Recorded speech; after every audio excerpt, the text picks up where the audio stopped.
Саламатсыздарма достар, бүгін сіздермен блинчик істеу әдісімді бөлісемін. Бізге қажет заттардың мөлшерлерін видеоның астына жазып қалдырдым. Қалауыңызға қарай қантты аздап салуға немесе салмауыңызға да болады.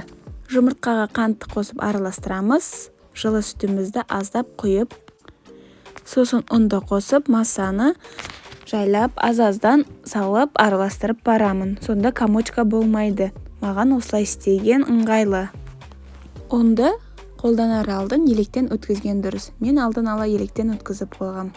Ас содасын ұнға араластырып жібердім.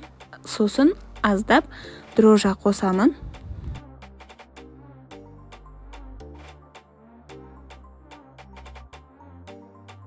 Аздап тұз және күнге бағыс майыны соңында қосамын. Осылай масса болған соң блинчиктарымызды пісіріп бастаймыз. Массаны табаға құюдан алдын табамызды жақсылап қыздырып алғанымыз дұрыс.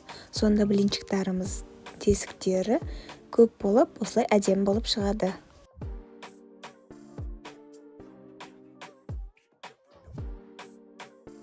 Мінекей достар, әдемі тесікті жұп-жұқа блинчиктеріміз де дайын болды.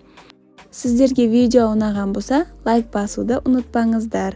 Тағы басқа видеоларды жіберіп алмау үшін каналыма жазылып қойыңыздар. Назарларыңызға рахмет.